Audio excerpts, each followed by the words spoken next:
আমরা এখন কথা বলবো কনসোনেন্ট নিয়ে। আমরা কথা বলবো আজকে কনসোনেন্ট নিয়ে। আগে আমরা ভাওয়েল নিয়ে কথা বলেছি, আমরা অ্যালফাবেট নিয়ে কথা বলেছি, ওয়ার্ড নিয়ে কথা বলেছি, এরপর আমরা অনেক কিছু আছে, লেটার আছে, সেন্টেন্স আছে, তারপর ধরো গ্রামারকে কত ভাগে ভাগ হচ্ছে, যেগুলো আমরা অনেকেই জানি না বা অনেকেই অত খেয়াল থাকে না, সেই গ্রামারকে কতগুলো ভাগে ভাগ করা হয়েছে।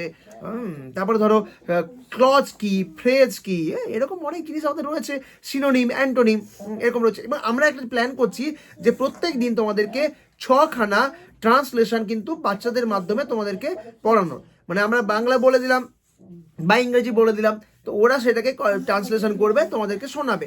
একটা ভিডিও হবে প্রত্যেক দিন, ধরো 4-5টা করে হলো, ওরা বিভিন্ন বিভিন্ন কিছু যেগুলো ওরা মানে বলবে, মানে একটা বাক্যের পুরো মানে বললো বা মানে দেওয়া আছে তার ইংরেজিতে করলো, এরকম করে এটা করবে এবং একটা সিরিজ চলতে থাকবে। এটা ধরো 100টা বা 200টা ভিডিও চলতে থাকবে। তাহলে কনসোনেন্টের বাংলা মানে হচ্ছে কি? ব্যঞ্জন বর্ণ। কনসোনেন্টের বাংলা মানে হচ্ছে ব্যঞ্জন বর্ণ। কনসোনেন্ট বানান কি? CON, কন, সো, এসো, সো, নেন, NANT, কনসোনেন্ট, কনসোনেন্ট। তাহলে যে সমস্ত বর্ণ, আগেটা কি বললাম, ভাওয়েল ক্ষেত্রে যে সমস্ত বর্ণ বা অক্ষর বা লেটার নিজে থেকে উচ্চারিত হবে, কারোর সাহায্য লাগছেই না। আর এটা হচ্ছে যে সকল বর্ণ বা অক্ষর বা লেটার, আমি নোটটা এইভাবে বানিয়েছি যাতে তোমাদের খুব বুঝতে সুবিধা হয়, যে নিজে থেকে উচ্চারিত হয় না, নিজে থেকে উচ্চারিত হতে পারে না, তার কিন্তু কি হয়? ভাওয়েলের সাহায্য লাগে। উচ্চারিত হতে কি হয়? ভাওয়েলের সাহায্য লাগে। তাদেরকে বলা হচ্ছে আমাদের কনসোনেন্ট। তাহলে কি বললাম?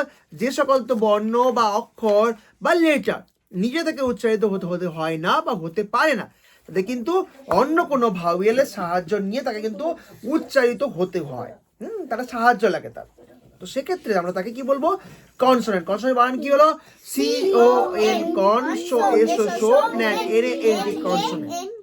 তাহলে কনসোনেন্ট কতগুলো হয়? ভাওয়েল 5টা পড়েছি, সব মোট কটা আছে? সর্বমোট 26টি অ্যালফাবেট রয়েছে।